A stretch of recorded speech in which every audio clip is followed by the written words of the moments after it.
everyone, and welcome to the first ever episode of the Modern Brewer podcast, hosted by myself, Chris Lewington. It's taken a lot of hard work to get to this point, and I'm extremely excited to be able to share the podcast with you. It's taken quite a lot of pestering of a lot of people to get some high quality guests in for us. The whole concept of this podcast is to give brewers a way of becoming better brewers rather than just making better beer. Now, we all make great beer, right? There's tons of podcasts out there about how to make beer better and what other brewers are doing to make their beer of better quality. But what I really wanted to focus on is actually the things that we don't really talk about, we all need to learn about. So that's why this first episode is actually on hop contracting. So, super niche. And I managed to get Zoltan Sivo from YCH on. He's the director of key accounts for YCH. He's actually been in the craft brewing industry for 7 years, which is a very long time in the lifespan of craft brewing, especially here in the UK. Before we start, I just want to make sure that you hit that subscribe button. I plan to release these episodes every couple of weeks, and we all know how busy life gets within 2 weeks. So it's really important you hit that subscribe button and you don't miss an episode. I guarantee that over the course of its lifespan, you'll definitely be learning some new tricks and hints and tips to become a better brewer. I also must mention our sponsor today, which is Cursia Chemical Group.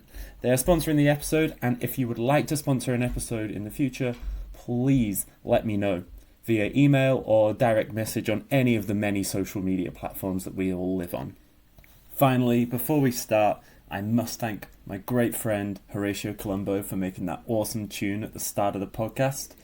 Not only has he probably got the best name in the brewing industry, he's also one of the best people I've ever met. If you need any sort of freelance tune making, I strongly recommend Horatio Colombo. So, without further ado, I would like to introduce my first guest, Zoltan Sivo. Thank you very much. Good to be here. Yeah, great. I really appreciate you coming on. I know you're super busy over at YCH, so great to have you on. Let's just kick it off by getting everyone on the same level here. Zoltan, my man, can you let the listeners know what the options are available for a brewer looking to buy hops for the year and beyond, and suggest some advantages, disadvantages of each? In general, it's either buying on spot or having a hop contract and then calling off from that contract, or indeed a combination of the two, which probably most breweries use. With ordering on spot, you have obviously the flexibility in terms of really buying whenever you need to, but you might have less flexibility in terms of price and availability and in terms of quality. With contracting, on the other hand, you have the security of supply. Pretty much the volume is reserved for you, depending on the supplier you choose. You can really rely on certain quality standards if you trust the brand, if you trust the supplier. Most brewers really trust YCH with this, and also the costs are fixed in advance, that the brewery can budget around. There's no surprises, there's no volatility. That is then on the grower and on the supplier, so it at least frees the brewer from that, responsibility. And probably the healthiest is if breweries use kind of a combination of the two, which in my experience, indeed, most of them do. Yeah, absolutely. So, where does this spot market exist? Is there one source of the truth, or generally are brewers going directly to each individual supplier? It depends on the actual brewery and their needs at the time, but it's there for top ups. It's there for small quantities, new varieties. I think it's almost impossible to have an economy where a kind of random spot purchase doesn't exist. Maybe if it needs to be pre-produced, but most kind of goods will have an inventory anyway. So you're buying off an existing inventory. If there was zero inventory and the goods would need to be produced, then yeah, then you have to contract that. But you know, in most economies, there is an existing inventory of goods, whether that be houses. You know, you don't need to like build the house if you want a roof above your head. There's probably one on the market, you know. Yeah. So Yeah.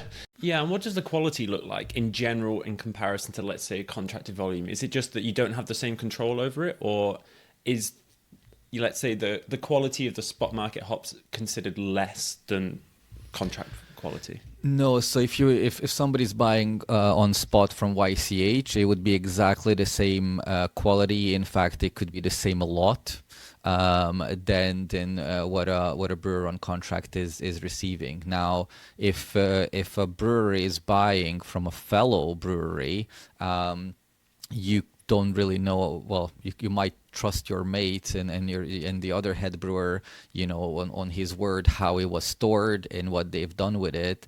But you know, generally they you know, brewers really trust, you know, certain suppliers far more than breweries and other suppliers, because this is our bread and butter. You know, we have open doors. It's like, you know, brewers can see our warehouses, our operations, and once they see that, you know, they that's something they can really rely on. With if it's purely spot, depending on where it comes from, it could be variable. You know, not every supplier has the same pelleting standards, packaging standards. They don't source the same quality raw hops. You know, certain growing regions can have varying harvests. You know, specs can be lower, quality can be different, and they can be kilned and dried differently. So it's similarly with beer. You know, there's so many small you know, details and small margins that go into it, that ultimately creates a nice little edge and difference. And actually it's the same with hops too. You can, you know, it can be, you know, this both are cascade, but two cascades can be drastically different. I would recommend the breweries, especially starting out, to speak to other breweries, kind of how they're procuring, who they are trusting, and then, you know, they obviously would need some experience under their belt as well. And I try to treat almost every customer of mine that I'm working with as if it was a little bit of a year one, because I have to earn that trust and that relationship and that partnership again and again and again for the contract and the partnership to continue. So yeah, for me it's kind of year one with my customers. Yeah, so actually it leads us perfectly into, can you give us a full overview of the contracting process, let's say from initial discussions right down to the impacts down the supply chain? Yeah, so it can come from a brewery that they just want advice. You know, here's my situation. I obviously need hops for my beer because it's one of the four main ingredients. How do I do this? So we can and then we can kind of help them along with slightly more experienced brewers, if they've done that, or you know, they've been buying on spot in their first year of business or second year, and they are now ready to contract. Then they would have a you know, a little bit more of a fixed idea of what's in their recipe. You know, they have a recipe.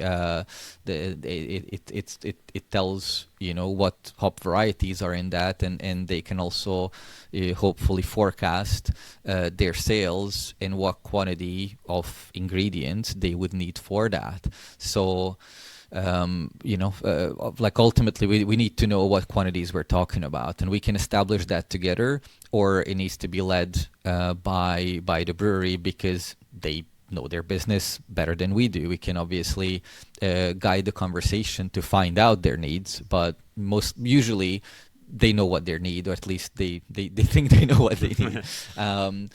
Sometimes if it looks awkward, to us, if it's either too high or too low, we like to go back to check of like, okay, what are you going to forecast to brew next year? It's like 5,000 hectoliters. Like, what is your average hopping rate? It's like, it's like 10 grams per liter. So, okay, you probably need then 5 tons of hops. Okay, why are you contracting 8? Why are you contracting 3? So then once we have kind of narrowed down the amount and also the length of it, because we can do multi-year, we can just do kind of single year, then we make an offer. And that's not just a priced offer, but it goes with our T's and C's in the document. So it's immediately a contract document that's like multi-page, and the parties sign, and it becomes effective. And we share that contract. We group all our hop contracts together with our global customer base, not just European breweries that like I'm looking after, but also really globally. And on a company level at YCH, we share that with our grower network, so they can see the exact brewer demand per variety, per format, per crop year, and that allows them to grow whatever is needed and not grow what is not needed. We package it, we store it, we do global fulfillment to our brewery customers. The brewery brews with it, makes great beer, and then they provide us back with feedback of how the ingredient was and how their business is doing and what their forecast is for the next year. And then based on that forecast, again, we do quotations and hop contracts, which we share, as I said, with the farms so they can plan and correctly procure whatever they need to provide the brewery for that year after. And it really allows them to make reinvestments on that brewer need and feedback. So it is not blind, it is transparent, and we're really proud of our of our kind of ways of working, and through our kind of ownership model, that we're able to introduce that transparency for the health of our business, of the growers' business, and also of the breweries. Many years prior, this wasn't as straightforward. Purely the merchant would hold like all the cards, and they could be selective and filter what they want to share with either side. Us being grower owned, really the farmer knows everything. They know what brewers want, how quickly they are ordering, which varieties are popular, which flavor characteristics are in demand, what breeding efforts we should accelerate, which ones we should slow, and so forth. And yes, we're not like 100% of the entire global industry, but I think if there were more companies with this sort of a model, the overall hop industry would be even healthier than it is today. Yeah, I think there's a lot of benefits of contracting for the farmer. As you said, it allows them to predict what to plant, what to take out, effectively see future trends in advance, which is what kind of the dream for us all would be, if we could just see what the future trends were going to be like. Imagine if customers contracted beer volumes, for example, how good that would be. So I can really see the benefits for the farmers. For the brewer, though, I think it gives a really good assurance on price and availability, because you've got to secure your flavor profile, if you want to call it that, for your core range beers, especially if they're quite hop forward. And it gives you the ability to pick a crop of hops as well, I guess, not always, but most of the time. And mitigates some of the risks of because hops are an agricultural product, so there's supply shocks, naturally, disease, droughts, fires, etc. So securing a contract for a brewer makes a lot of sense. We've discussed before, Zoltan, the types of contracting, which I hope you're going to go through, but I think this is really where the interesting side comes for the brewer, because when you're contracting, you're offering your predictions to your growth and your production levels. Now, it's quite easy if you've got quite a static, stable production level. It's not often you hear about these mythical things such as static, predictable production volumes. But Maybe you can just go through those types of contracts we discussed and what you can do if you over or under contract. Yeah. Providing a little bit more, color to kind of the origins of hop contracting before I answer that, if I may, and also how craft, got involved really in hop contracting in particular, in these aroma varieties. I think that has an important kind of historic piece, an important part that they've played. And also, I assume, Chris, that a good portion of your audience is craft breweries, but I'm sure it's gonna grow to a much wider brewing audience as well. So for many years, hops existed in a commodity market, traded at low margins for use by a small number of large brewers. It was a very volatile market with plenty of boom and bust cycles, which has ultimately been a strain on brewers and growers. Unfortunately, this still exists in many other agricultural products outside of hops. And also there were fewer varieties. There was a little less need for predictability. There was no innovation. It was, pretty much the world was growing like, 5 to 10 varieties, and that was it. And it was just alpha versus aroma, kind of very broadly like that. And it almost like didn't matter like which aroma variety it was, which alpha variety it was. It's just like I would just want the highest alpha for my alpha hops and something that smells, lovely. So it was commodity driven. It was Germany versus US, and really quality was not a focus, which is kind of opposite what craft is about. But as craft started to blossom, and those brewers, the Sierra Nevadas and other godfather craft breweries who really started to ignite this movement 20 years ago or so, they were looking at aroma varieties that had different characteristics, and discovering a cascade, discovering the beauty of Simcoe and so forth. But that's then a new variety. For it to be grown, it needs an investment on the farm. How can the parties do that? Well, the farmer can just use whatever cash they have left and invest that to build additional acreage. Maybe they can go to the bank as well, but ultimately it's a pre-order, just like you would speak to an architect and a builder that like you would like a house to live in and the house to be built for you for your specifications 2 years from now. And for that, you need something signed. It can't just be, word of mouth. Maybe a handshake is enough for some people. Unfortunately, at this scale, it needs to be more than that. And then pretty much due to this, hop contracting became more and more common to ensure that these specialty, at the time specialty, now they're way more common, would be available, and so it was absolutely necessary, and it's actually helps the grower because it provides a higher return per acre or per hectare than just commodity hops that is just kind of driving the price down. Quality is not a focus. With these varieties, quality is a focus.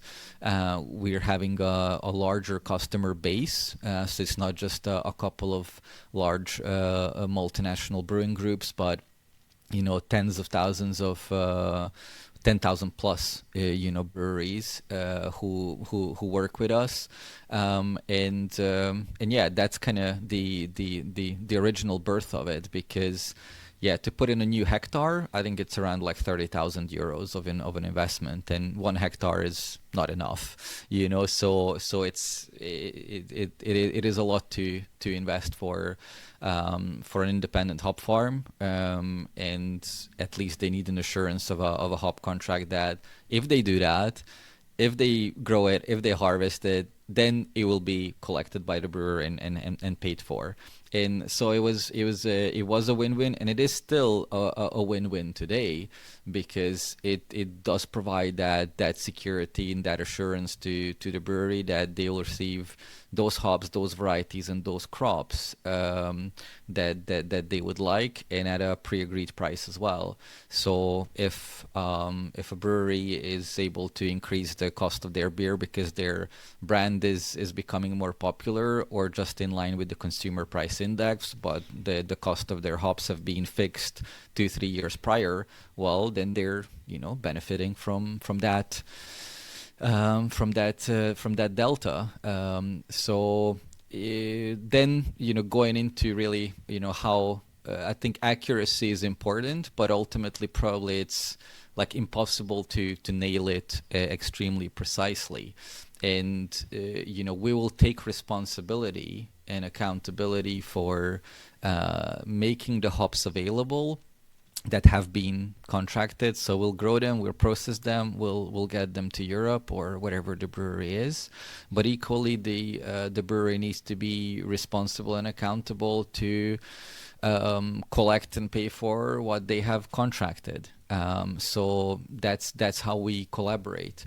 If we weren't honoring those contracts, and we had a responsibility to produce, I don't know, 5 tons of Citra for one brewery, and we didn't. We just did 2, 3, and you cannot fulfill demand to a supermarket or to a pub chain.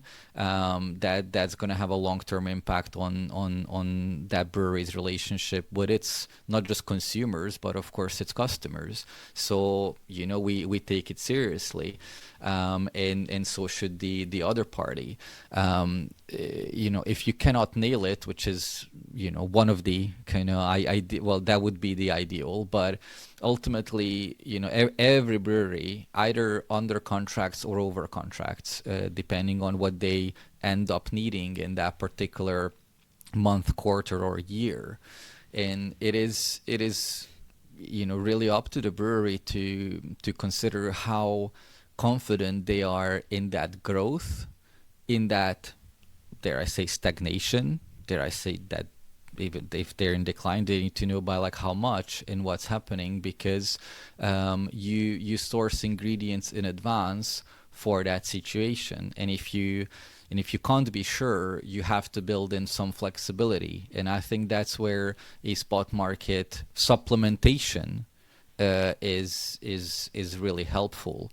But for a brewery to have a no hop contract at all, I think they're probably exposing themselves not only to risk, but a lot of work and inefficiency, which maybe some brewers can say, like now that they've, most of our customers are contracted, but and maybe there's a feeling that spot is not like necessary, and it might be the case, but it's probably the healthiest if they contract the majority of their needs, and then just supplement with a little bit of spot depending on what it is. Now on the other hand, if they have over contracted, I think unfortunately they still have to take responsibility for that situation, because we have produced what's been asked of us. It's I'm not sure it's the best analogy, but it's hopefully it's close. And so yeah, if somebody's over contracted, then they would have to kind of rebalance a little bit over time. If they're under contracted, yeah, maybe that's gonna then slightly limit their growth and explosion, unless they indeed supplement with spot hops, which would be probably a little bit more expensive, and maybe they're at a risk of availability if it's maybe kind of a less common variety. Generally, with kind of the top 5 varieties, I would say the brewer is generally safe, but at the same time, we have to carefully manage our hectares, our acreage, our investments through those hop contracts with our farmers. So if the brewers are contracting less, we have to respond on the farm side as well. So it's a really fine line that the brewers don't get carried away that there's just like so much availability because there's so many breweries, and then it's going to be an endless party. It won't. And likewise, if they are growing, if they have some stability that, okay, we've been brewing at least 4,000 or 5,000 hectoliters over the last 4 years, we have, I don't know, a 50% chance of growing to 8, and we have a 10% chance of dropping to 4.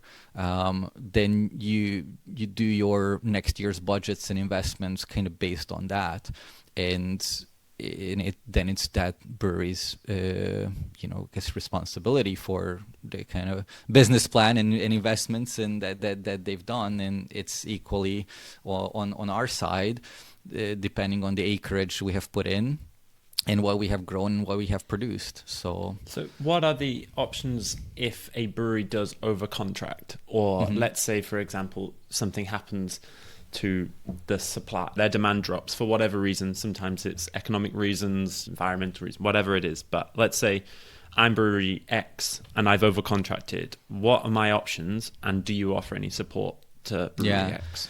So we absolutely want to know that. We absolutely want to listen. However, our ability to help in that circumstance is far more limited versus the brewery being under contracted or hitting the nail on its head. If the brewery is over contracted, we can look at potentially swapping out some varieties on the contract, maintaining the value of the contract as well as possibly the tonnage, because both are important, but probably the overall cost is more important. This is obviously not an unlimited change because it depends on our inventory. So we can look at what spot availability we have and use that spot inventory to maybe make a swap or do a slight adjustment. I mean, we're talking 5, 10, 15% here, not the entire contract being swapped out from one variety into another, but it really depends on the case. If a brewery has a 1-ton contract, we'd obviously have more, slightly more opportunity to swap out 100 kilo here, 200 kilo there. If somebody has a 50-ton contract and we need to swap out 10 tons here and there, that's a very, very different story. So can a brewer sell back their hops to either or restock the hops, should we say, onto your shelves, or sell them on to someone else? Are they options? So I wouldn't say outright no, because it might be dependent on the actual situation. Let's say in a scenario where we had a poor crop. Luckily, the US has very stable yields and very stable harvests, but it is still nature, it is still agriculture. If we happen to have a really low yield year and we are short as a supplier, and a brewery is long, then that might be something that we can look at and consider. It's really kind of circumstantial, but I would say generally we wouldn't be short, because we also factor in maybe overproducing by 5% or so as a contingency if that happens. We wouldn't rely on, we cannot count on the brewery being long and somebody will want to give their hops back to us. Like, no, we need to do that on our side, on the kind of farm procurement side. So that's tougher to execute. But the hops are theirs to sell. So if they wanted to sell them on, if the brewery wanted to sell their over-contracted but wanted to sell them on to another brewery, that's fine. Unfortunately not, because then they would become a distributor of our brand and our products, and we have sales teams and regions and other licensed distributors whose full-time role is to do that. Imagine if you're a brewery, let's say you supply Tesco and Sainsbury's, but you're not supplying Asda. Yet you go into Asda and see your beer on their shelves. and then you actually find out that Sainsbury's has resold your beer to, like, you wouldn't be happy. You don't know at what price, what margin, how it was sold, how your brand is treated. So yeah, that's an issue. That's why it's important to do it accurately. And if a brewery is uncertain, it's better to then under contract and supplement with spots, as I've suggested. Usually, the larger the brewery, this is far less of an issue. Like, honestly, even if a regional brewer or a global macro is over contracted, they can take that, they can, smoothen it out over years. So kind of the smaller the brewery, I would say the more flexibility they have to build in for themselves. And that absolutely does not mean that they don't contract at all. It's just they contract to a lower level, maybe to 90% of their projected needs, maybe 80% of their projected needs, and then they buy the other 20% on spot if they are growing, or if they indeed need that, what they thought they would. Yeah, one framework I've heard and used before is the 80-60-50 rule. So if you're contracting for 3 years, you look at what you totally need and you contract 80%, then 60%, then 50% of each year, because it gives you that little flexibility.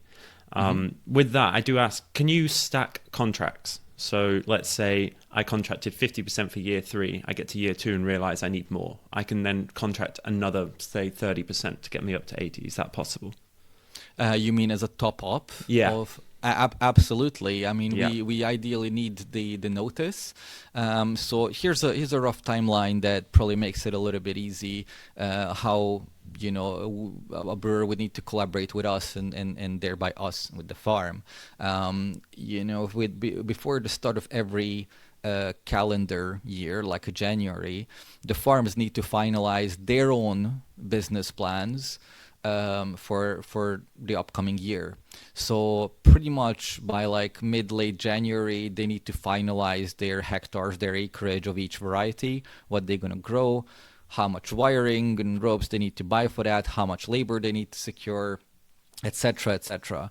And then as soon as the snow melts in the fields, work starts on the farm level. That's like, we're talking March, April, hopefully, unless it's a long winter. And then harvest happens in September. It's immediately palletized and packaged. It is shipped into Europe or whichever market they're in, and usually in Europe, supply starts then January the year after. So for those sorts of top-ups and adjustments, the brewer should calculate 12 months in advance of the delivery period starting. So right now we're in 2023. The 2023 harvest acreage has already been set. We're in May. It's like it's done.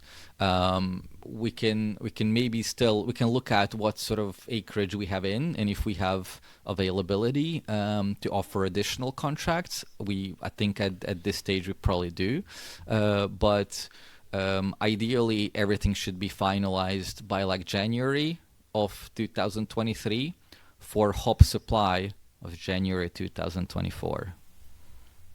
So those top-ups that you talked about, yes, they're absolutely possible, and in fact, that's what we like to do. That they're, topped up every year of whatever's the next year's demand is going to be, and also hopefully add on maybe a new year to the end, so we maintain a 3-year agreement, say, or a 4-year agreement, or a 5-year agreement, depending on the brewery.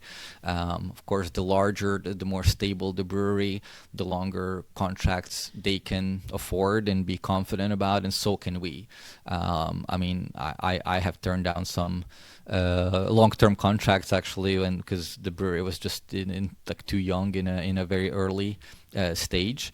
But yeah, absolutely. And you said did you say 80, 60, 50, something like that? Yeah. I think that I've not heard like that specific ratio, but that generally works. It could be 80, 70, 60 or whatever. I think it's healthy to have a step down forward contract. But if you're and I like the 80, you know, I would say if a brewery is, I think the brewery should be certain about their next year's situation, so they should contract 100% of their needs. But if they're really uncertain, let's say the current climate of like, oh, okay, maybe there's a strain on the consumer, a little bit of cost of living crisis, we don't know how much craft beer we're going to sell, then yeah, then only get 80. And if it's a great year, then you supplement with spot purchases. And maybe you need to be a little bit flexible with which brands you can brew, because maybe for one brand you can't secure all of the ingredients because you've not contracted them. You think they're on the spot market, they might not be. Again, if we're talking like the top 5 most common, most popular varieties, there is a good chance. But if there's is truly a specialty hop or an experimental variety or something like unique that you really wanted to stand out in the market, I think that then needs to be ideally contracted. You know, we can't guarantee it outside of a contract. So that's the kind of downside of it. But I you know, earlier in the chat, I've advocated for a balanced and a mixed approach of contracting and spot supplementation. I absolutely maintain that. So I think for a craft brewery to go with, you know, if they like 100 would be, you know, the best, but if they're uncertain, then they should contract 90 or 80% of their needs. And then second year, you know, either the same, you know, if they think they're not gonna, you know, decline, or indeed go down to 70 or 60% of their projected needs. And then we can top that up down the line. You know, we should check in a couple of times during the year, and we should seriously look at, you know, the hop contract every year and do that topping up and extension. And that's been a kind of healthy flow of my kind of customer relationships and the breweries I've been working with, and it's been generally for YCH as a whole. Yeah, what it actually leads on, what are the contractual obligations of a hop supplier? Like, can it include guarantees of alpha acids, total oils, any other assessment of quality of the hops, or is that a part of the contract? So if it's for aroma hops, that is generally contracted in kilograms. So we have to supply those kilograms of those varieties. If it's contracted in kilograms of alpha, then we have to deliver that amount of alpha. That's not typical for craft. That's really like large lager brewing macros. We don't contract in oils. That's not a case. I think if a brewery really just wants very oily hops, we can maybe look into each batch that we have available at the time prior to the dispatch, and maybe offer 2-3 options. We can't do this for every single order for every single customer, but if we know, you know, those few customers that's just absolutely key for them, then we can look at that at the dispatch stage rather than contracting, like, you know, milligrams of oils per liter. Or yeah, I mean, it was just interesting because there's so much research and going in towards hop oils, styles, etc. It's just wondering if, you know, the future there could be some sort of, you know, people do. It's not a perfect guarantee of quality by any sense, but, you know, it can be a good indicator of quality for sure. So it's interesting to hear if that would ever be possible. I wouldn't say it's a no. It's a really interesting one because every bale of raw hops they we receive from the farm, even unkilned, you know, it goes through, you know, a quick analysis on, you know, moisture, seed count, alpha, beta oils. And then after we've killed them and pelleted them, we do that again. And then we issue a certificate of analysis for that batch. So we do know, you know, how much oils each batch has. So it might be possible to add that up, and then we price it in milligrams of oils, but which oil, you know? And I would caution a little bit. Like, oils are really important, but what we're finding, because I've hosted a lot of selections now in Yakama as well. You put 3-4 samples on the table, you rub them, you smell them, you think sample B is like the most aromatic. Does it have the highest oils? Yeah, of course. Does it have the highest alpha? Does it have the highest beta? Sometimes, probably, I would say maybe often, but not 100% of the time, because it's just more complicated than that. That kind of quality of aroma is in an intensity of aroma. It's not always correlated to amount of oil. There's some varieties that are just oily, greasy, and there's other ones that have half as much, but they're more potent.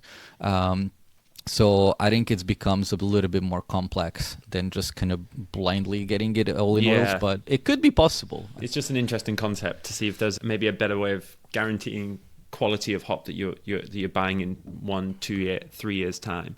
It actually leads me on to another thought that I had is, does hop contracting make you inflexible to changes in hop development? So, for example, if I contract for year 3 and cryo becomes such a almost like the staple of everyone else's brewery, can I adjust volumes proportionally so that I have, switch my T90s out for cryo, for example? Is that possible or not? Yes, that is the answer to that is yes. Of course, everything is, I would say, in a overall is like within the limit. If the entire industry swapped from T90 to cryo from one year to the other, we would have to build a couple of new cryo plants, like that. That's the side of it. But if you're gradually adopting, if you're, and to be honest, that has been happening over the last 5 years, that since we've launched cryo, it's been an extremely successful product, and I think many breweries and probably the whole brewing industry underestimates how many liters of beer is produced with generally with high lupulin pellets, but particularly cryo, and we see that trend staying and continuing, and it's been a growing category for us. Ultimately, we pass on the raw hop needs to the farmer. Like they see the full contract, they see the format too, but that's what matters to them. They need to know how many tons of raw hops, or how many pounds, because the American growers work in pounds, how many pounds of hops they need to produce. And we can take those raw hops and turn them into T90 pellets or cryo pellets. That's why the format is substitutable. But in the same, accounts for even CO2 extract or other products. If we can convert ultimately the raw hop amount into other finished. So the goods. kilos stay the same, but they're just changed into, because obviously there's a proportional difference, isn't there? You don't use the same amount of cryo as you would T90, for example. Yeah, so the raw hop amount stays. Yeah, the raw hop amount stays the same, and that's why we need to ensure that it would stay the same. But the finished goods weight changes, because obviously cryo is circa 50% more concentrated than T90, so you end up with like half of the volume pretty much. Okay, that's really interesting. I've got a 2-part question. So this is something I've always wanted to ask, and I don't know how transparent you're going to be with me, Zoltan, but I'm going to ask it. So there must be a hierarchy of contracts, let's say. So the more you contract in terms of weight, I'm going to assume that gives you a better preference. The growers must know the good quality hops coming off the farmers. So how does that decision get passed down to the brewers? Yeah, so I'm glad you asked. There's no secrecy whatsoever with this. I think what you're visualizing is that we produce single farm, single day batches of raw hops into pellets. That is not what's happening. We are blending multiple farms, multiple terroirs, multiple days into a batch. So this is accessible to every consumer of YCH, that you can, every box of hops, even the bags. The bag is a lot number. And online on our website, we have a lot analysis checker. That's exactly what it's called. So you can Google it and find it. If you add your lot number in there, it will tell you the most things you need to know about that batch. So it tells you the specifications, alpha, beta oils, often the oil breakdown, but it also tells you the supplying farms. And predominantly, it's more than three, or it's three, or it's more than three. Now, it can be a single farm too. We're not saying that we don't do that at all. In fact, some batches that are selected, that's what they are. They are single farm. But the very, very vast majority of production and what the breweries are receiving is a blend of maybe Oregon and Washington, or Idaho and Washington, or in Washington is 3-4 farms, and one that's been picked on a Monday, and so it's a mosaic that's been picked on a Monday and a mosaic that's been picked on a Friday within its picking window, and that's what the brewery is receiving. That's what all breweries are receiving, regardless of the contract size. And this is something that's, I don't know how others are doing it, but this is how we do it, and it definitely has helped our brand. Yeah, so there's no difference between, let's say, an incredibly successful West Coast of America brewer and a small brewery in the UK. There's no difference. You're saying there's no real difference in the quality of hops? No, I would argue that there isn't. It's some of those guys do select their batches, that they end up with a single farm, and that they liked more batch than the other, but it's not really to ensure quality. It's maybe to ensure a personal preference or an in-house style.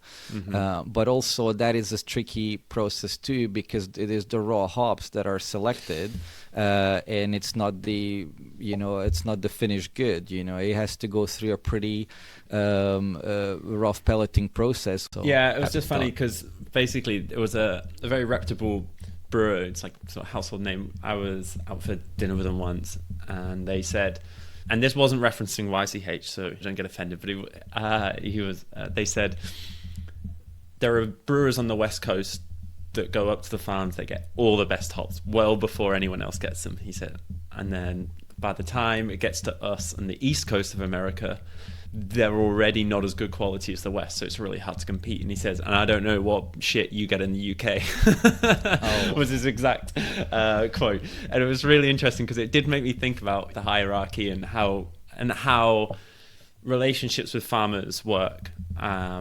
Maybe that's different with YCH. And I don't expect you to answer this, but I think there is definitely an element of that. There's a lot of brewers who have regular access to, let's say, Yakama Valley, who can get up there quite regularly, who must be able to go up there, work with the farmers, schmooze the farmers a little bit, befriend them, and then inevitably it's a crop that everyone knows what is good quality compared to maybe what's not good quality. And now I feel like I need to kind of defend us. No, you don't. You don't need to defend. So, You've already made your defense. I mean, still, like real quickly. I guess with us, it's to a limited degree, and like if it's a really small and unique variety, let's say we just grew 20 tons of it for the world. Like if somebody gets to assess that 20 tons across, say, 8 samples, probably a bit more, but say across 8 samples, yeah, maybe for such a small amount, they would be maybe an advantage. But with Citra, you can't do that. It's way too big. There's plenty of it, and the variety also changes during its ideal picking window. If you come on a Monday, and you selected all the Monday hops, you've not assessed the Wednesday hops, and then you can come on a Friday, assuming that you'll assess the entire week, but then somebody did select on a Monday. So it's, you like being like super early, you don't want to be also super early either. And then we can't host you every single day for a full month either. So it's not as simple, and our brand just can't afford it that, yeah, we give you like the very best stuff is just kind of goes into a small pool and everybody gets like the leftovers. We have to mix various qualities, various grades into a really good, fair product, and we do that fairly conscientiously, because ultimately, as I said earlier, our mission is to act for the ultimate benefit of our customers, employees, and growers. So But anyway, please segue on to the other one. So my next question is, are there any alternates to contracting you've ever heard? Any different ways of working? It's quite fascinating to me. We just kind of get used to doing the same thing, and contracting it does work, of course, but a lot of the risk seems to get put on the brewer because, as I said earlier, there's huge fluctuations in demand, whereas it's quite different for a grower because they're getting their demand guaranteed for 3 years. So it kind of works differently. Have you ever heard of any different models in any other, maybe different industries or different agricultural products that might be something that works in the brewing industry? So not immediately from the top of my head. I think it's a really good point, though. I think we should keep an eye out on other agricultural products and contracts and even other industries and be inspired by those and take ideas and incorporate into others. I know that our US team and our leadership is looking at maybe 2-3 other kind of contracting formats, but currently this is the one that both the farmers and ourselves have kind of built our business on. And look, really the risk is still shared, because if there's really serious problems on the brewery side, that would slow down the collection and the payment of the contract, so then the grower can still suffer. And also without that pre-contract, they can't raise finance to make the investments for the upcoming harvest. So I think it is a hand-in-hand situation. It is just more like that, for the next immediate year or for whatever it is contracted. Yeah, for that, the brewer has to take responsibility, but then so does the farmer to produce it. For stuff that it's not contracted, then they're equally in a tricky and uncertain situation. So really the healthiest is that contracts do exist, and there's this kind of healthy flow and collaboration and partnership between the brewer and the farmer, which we will facilitate and communicate. Yeah, and have you ever seen brewing collectives, or like cooperatives, so groups of individual brewers coming together to contract as one? I think there's one now in Germany, but it's a tricky situation, and generally it's not, and we wouldn't be really in favor of it, because in a contract there needs to be a clearly identified party who is contracting, and that's a limited company. So there's one way of like ganging together on like a word of mouth between like 3 East London breweries, but only one of them really will have the contract with YCH, so everything is on them. So if the other two lets them down, they are on the hook. They need to take full responsibility for those other breweries. So it's not sure a brewery would want to do that. When I started, I actually inherited a contract like that, because we have this decent signed contract with this craft brewery. It's like they I think they're quite small though for like these hops, and the more I worked with them, it's all in the same city, it turns out that he's actually then reselling for the other two of his buddies, and it's like, this is like, we need to have 3 separate ones, guys. And probably you are like equal size, the 3 of you. You probably get it at the same rate. You don't need to like conspire here, and it's just not something that we would be able to extend. And again, that one brewery isn't really allowed to they shouldn't be like distributing and be our unlicensed kind of illegal distributor of our hops. So it's we would prefer to kind of limit. Yeah, really interesting. It's because it would be fun if I was thinking more on the angle of, instead of buying 1 ton, you can buy 10 tons as a group of 10 brewers, for example, just an incredibly crude example, and you would have access to the economies of scale of buying 10 tons as opposed to buying 1. And wouldn't benefit the farm. Benefit the farm. No, but it's not about the farm this time, Zoltan.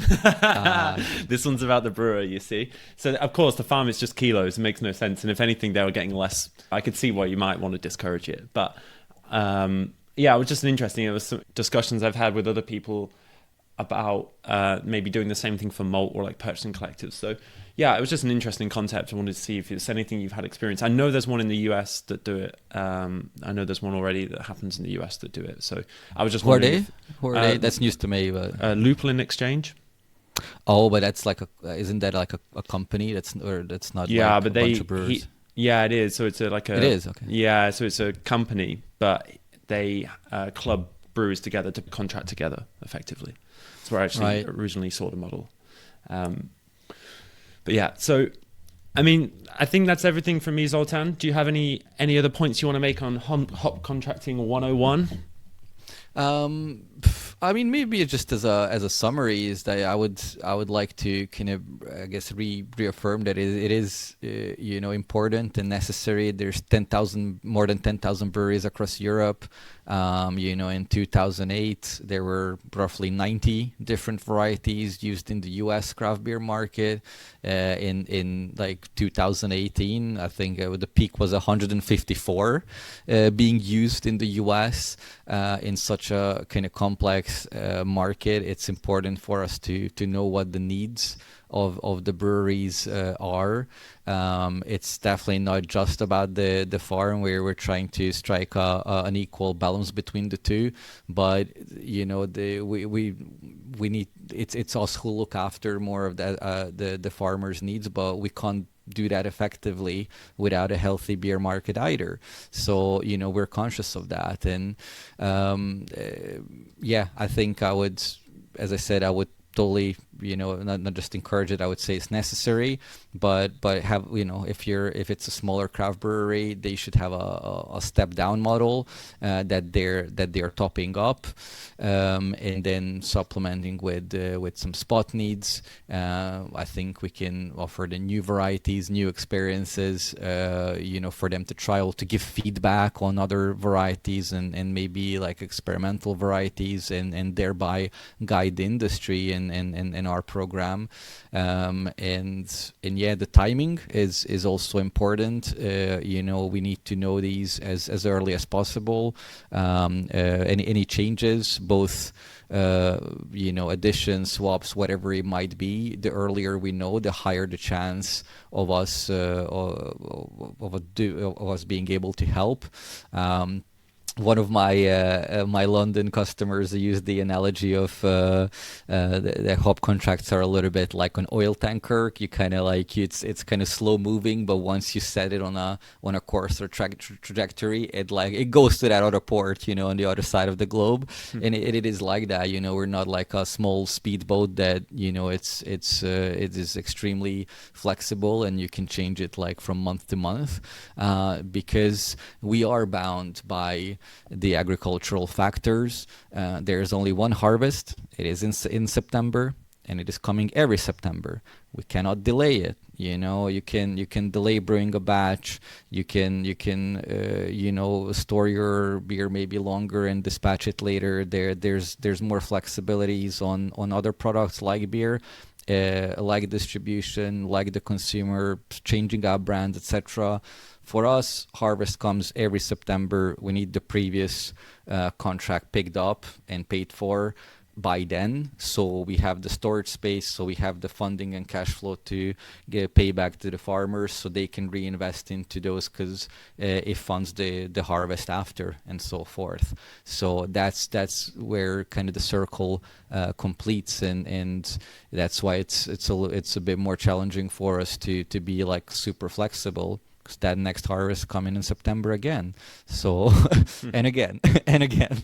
So we can't push it to October, November, December, or January by 3 months, 4 months, because there were other kind of global hiccups. We can make adjustments down the line, and we're open to doing that. We have a really long-term vision. Our growers have been 3 to 6 generations, and they're really thinking about not just the next couple of years, but the next generation the next 50, 60 years. And that's just what they want to ensure for their families, that nobody goes out of business in a boom and bust cycle, but they can stay at these levels and they can keep the farm alive. And if it is healthy, kind of sustainable growth, nobody wants to or expects to double, triple, quadruple. It's just growing sustainably. So anyway, that's my mini monologue, I guess, for the summary. No, great. Yeah, I really appreciate it. I think the big takeaway is that step down approach to hop contracting will definitely help mitigate some of the risk for them. So I think that's a really nice point to end the podcast on. So thank you so much for spending your time with us today, Zoltan.